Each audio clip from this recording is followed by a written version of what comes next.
Assalamu alaikum and a lovely good morning. Welcome again in this tutorial. Today we will start with another biomolecule, that's proteins. So let's get kickstart. Starting with the introduction, here we are going to discuss like the term protein. ये protein की term कहाँ से आए? This is derived from a Greek word. एक Greek word है that's proteios, that means holding first place.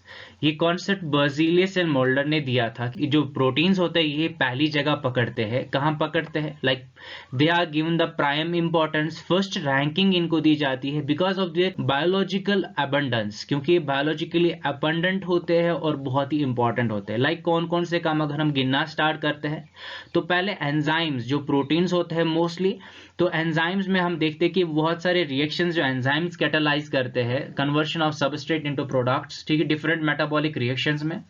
ऐसे ही हमारे hormones, ठीक, सिग्नलिंग मॉलिक्यूल जो रिलीज किए जाते हैं ग्लैंड से और टारगेट साइट पे जाके अपना काम कराते हैं, ये भी प्रोटीन होते हैं मोस्टली. तो हमारे पास ऐसे transport protein which are present in membrane and other transport protein like we can say haemoglobin in blood.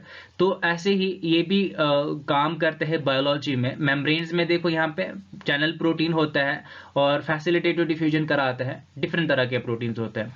So we have also defence protein, that's the antibody. हमारे इम्यून सिस्टम में एक खास किस्म की जो है प्रोटीन होता है, ग्लाइकोप्रोटीन होता है, ठीक, जो detection of different foreign agents में मदद करता है हमें. ठीक है, लाइक यहाँ पे एग्जाम्पल दिया हुआ है लाइक कोरोना वायरस. ठीक, ऐसे ही हमारे प्रोटीन्स कम्युनिकेशन में मदद करते हैं. लाइक सेल मेम्ब्रेन पे जो होते हैं proteins, like we have CAM, ठीक है, cell addition molecules. We have other molecules which help in recognition of different cells. different receptors होते हैं cells पे जो communication में मदद करते हैं. ऐसे structure जो हमारे जो बाल होते हैं, नाखून होते हैं, ये सारे क्लॉज वगैरह, ये सारी चीजें जो है स्ट्रक्चरल प्रोटीन होते हैं. ये प्रोटीन के जो है हमारे स्किन जैसे एपिडर्मिस, ठीक, इसमें भी ये भी स्ट्रक्चर बनाता है जैसे हमारा हेयर. ठीक, तो ये सारे स्ट्रक्चरल प्रोटीन्स है. ऐसे स्टोरेज प्रोटीन जैसे हमारे पास एल्ब्यूमिन प्रोटीन है, ठीक, ब्लड में होता है. ऐसे ही मूवमेंट में जो हमारे पास मसल्स में प्रोटीन होते हैं, एक्टिन, मायोसिन, वो भी प्रोटीन्स होते हैं जो मूवमेंट ऑफ मसल्स में मदद करते हैं. So we can definitely say a protein is the most abundant organic macromolecule. Okay, so why from it is synthesized? It's synthesized by using the information present on nucleic acids. Nucleic acids पे जो information होती है उसी को translate किया जाता है. ठीक, कैसे? एक मैसेंजर आरएनए निकलता है न्यूक्लियस से जो डीएनए की मैसेज लेके जाता है प्रोटीन सिंथेसाइजिंग फैक्ट्री के पास, दैट्स द राइबोसोम. ये राइबोसोम इस मैसेज को पढ़ता है और अमाइनो एसिड्स को एक सीक्वेंस में लगाता है और वो अमाइनो एसिड्स बाहर निकलते हैं और एक पॉलीपेप्टाइड चेन बनती है. फिर वो polypeptide chain finally fold up हो जाती है खास पैटर्न में. We call that a protein. तो ऐसे प्रोटीन हमारा बन जाता है. This method of translating the message present on mRNA by a ribosome is known as translation. इसी को हम ट्रांसलेशन कहते हैं. नाउ एसेंशियल एलिमेंट्स कुछ होते हैं हमारे प्रोटीन में, like carbon, hydrogen, oxygen and nitrogen. ये अबंडेंट होते हैं. Most of proteins have also another element in them, like sulphur होता है, ठीक, और there are another elements also, like there is iodine. We can find it in thyroxine hormone होता है, उसमें आयोडीन होता है. ऐसे ही आयरन हमारे हीमोग्लोबिन में, और ऐसे ही फॉस्फेट अदर प्रोटीन्स में. सो जब हम प्रोटोप्लाज्म की बात करेंगे तो आफ्टर वाटर के बाद जो प्रोटोप्लाज्म सेल के अंदर का हिस्सा होता है, ठीक है, वाटर के बाद जो वाटर 70 to 80% वहां पे होता है वाटर. तो वाटर के बाद सबसे अबंडेंट जो है 7 to 14% जो होता है वहां पे, तो ये हमारा होता है प्रोटीन. ठीक है, ये प्रोटीन होता है प्रोटोप्लाज्म में, 7 to 14% इन अ सेल. इस प्रोटीन को बनाने के लिए जो फंडामेंटल यूनिट है वो क्या है? Protein are polymers. ये पॉलीमर्स है यानी मोनोमर्स के बने हुए होते हैं, बहुत सारे मोनोमर्स के बने हुए होते हैं. And the monomer for a protein is an amino acid. This was given by Fischer and Hofmeister. Approximately in nature we find approximately there are 300 amino acids known to exist in nature. Among them only approximately 20 amino acids are used to form a protein. 20 ही इनमें से जो हम proteins में देखते हैं, इन 300 में से कुछ 20 ही हम देखते हैं कि हमारे प्रोटीन्स में there are some 20 amino acids. Can we say if there are 20 amino acids, 20 different types of amino acids, can we say a protein is a heteropolymer? क्योंकि जो मोनोमर यूनिट्स इसमें है वो सेम नहीं है, नॉट सेम, वो same नहीं है, तो we can say it's a heteropolymer. Like this is a list of amino acids and this is the 3-letter code for them, like alanine, arginine, aspartic acid. तो this is a 1-letter code, ठीक है, याद रखने के लिए. These 20 जो हम proteins में देखते हैं, we also call them magic 20, we also call them standard 20, we also call them protein amino acids जो प्रोटीन्स में पाया जाता है. ठीक. Now amino acid, what is an amino acid? Amino acid is an organic molecule with both an amino group भी होता है इसमें and carboxylic group in it. ठीक है, एक amino acids में दोनों तरह के ग्रुप्स पाए जाते हैं, like carboxylic group and amino group. ठीक, तो यहाँ पे जो हम पहले सेंट्रल वाला पार्ट जो है, this is the alpha carbon, we call it alpha carbon because इसके जो फंक्शनल ग्रुप, यहाँ से भी फंक्शनल ग्रुप है, यहाँ से भी फंक्शनल ग्रुप है. This is the amino group NH2 and this is the COOH group, that is the carboxylic group. ठीक, दोनों साइड से होते हैं. सेंट्रल कार्बन जिसको हम अल्फा कार्बन कहते हैं, और इस अल्फा कार्बन के as to satisfy its tetravalency, there is hydrogen present in one side and there is a R variable side chain present in another side. This is the basic structure of amino acid.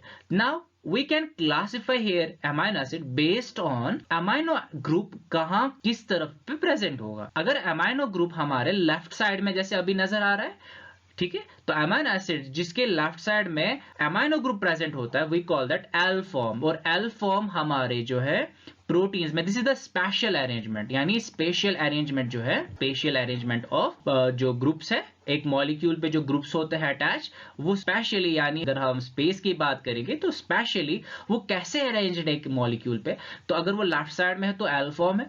And this L form is abundant in eukaryotic proteins. जो हम है protozoans के आगे है fungi, plant या animalia, उन सब वो सारे यूकैरियोट्स है, तो सब में एल फॉर्म ऑफ प्रोटीन पाया जाता है, L form of amino acid पाया जाता है. And D form is also found. D form means the amino group is present on the right side. So यहाँ पे किस में पाया जाता है? द बैक्टीरिया में पाया जाता है और एंटीबॉडीज में ये पाया जाता है. ठीक है.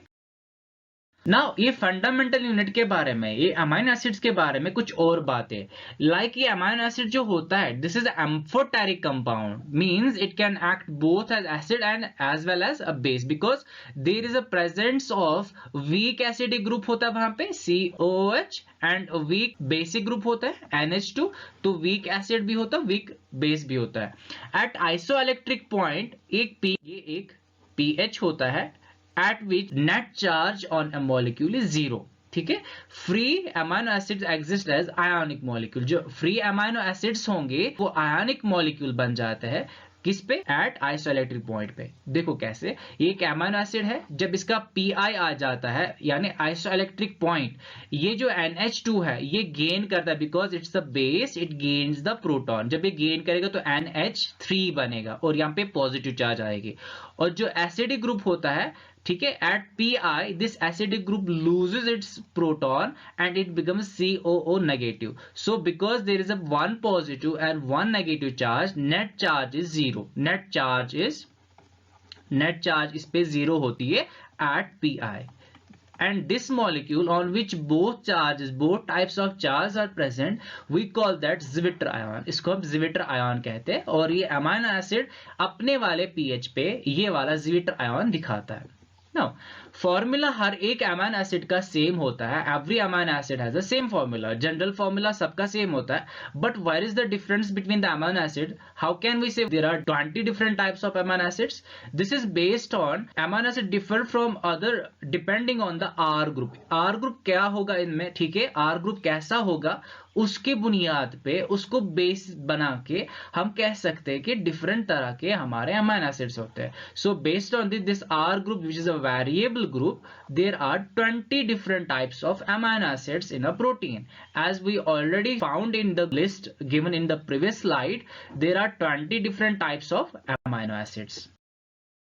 ना फंडामेंटल यूनिट जो होता है इसमें वो एक दूसरे के साथ यानी अमाइनो एसिड्स जो है वो एक दूसरे के साथ लिंक हुए होते हैं, ठीक है। How are they link? Amino acids are link together by peptide bond. ये जो बॉन्ड यहाँ पे है this is called the peptide bond and this is formed by an enzyme. ये खुद से नहीं बनता, ये पेप्टिडाइल ट्रांसफरेज एक एंजाइम होता है। हमने अभी देखा कि ये जो राइबोसोम होता है उसका बड़ा वाला सब यूनिट होता है, हमने यहाँ पे एक खिड़की देखी, यहाँ से हमारा जो है एक पॉलीपेप्टाइड चेन जो है अमाइनो एसिड जुड़े हुए बाहर निकल रहे हैं, ठीक है। दिस लार्ज सब यूनिट हैज दिस वाला एंजाइम। ये एंजाइम जो है पेप्टिडाइल ट्रांसफरेज ये बड़े वाले लार्ज सब यूनिट में होता है, ठीक है, peptidyl transferase and this is a ribozyme यानी एक आरएनए है। राइबोजाइम होता है ये, ठीक है, एक आरएनए है जो वहां पे आरएनए है ये, ठीक है, जो वहां पे एंजाइम की तरह एक्ट करता है, जो पेप्टाइड बॉन्ड बनाने में मदद करता है, एक अमाइनो एसिड को दूसरे अमाइनो एसिड के साथ जोड़ने में मदद करता है। Now this peptidyl transferase how it works, तो अगर हम यहाँ पे देखेंगे कि एक अमाइनो एसिड है, this is one amino acid, this is the COOH group in one side, this is the NH2 in another side, and this is another amino acid. We plus them. This is amino group, and this is the COH group. Okay. Now look at here. We find these are two red. ठीक है, यहाँ पे H और ये H2 हो गया और ये O, ठीक है। बाहर क्या निकलेगा? H2O। एक कंडेंसेशन प्रोसेस होती है, यहाँ पे कंडेंसेशन होती है, ओके, या हम कहेंगे डिहाइड्रेशन होती है, यहाँ पे वाटर बाहर निकलता है and there is a single bond formation between the C and the N group and this bond is known as peptide bond। यही peptide bond होता है जो एक अमाइनो एसिड को दूसरे अमाइनो एसिड के साथ लिंक करता है and this is catalyzed by an enzyme called peptidyl transferase and where is it present? It's present in the large subunit of a ribosome। amino acids then make a long chain। ये सारे amino acids मिलते जाएंगे, ऐसे एक long chain बनाते हैं because one peptide bond, two peptide, we call it dipeptide। if there are many such peptide bonds present between the amino acids, this is a polypeptide chain, okay। Now this is a polypeptide chain, so here we leave it। Thank you so much for joining me. If you enjoyed the video, please hit the like button, share this video with other students, subscribe to my channel, press the bell icon for sure. Thank you so much guys.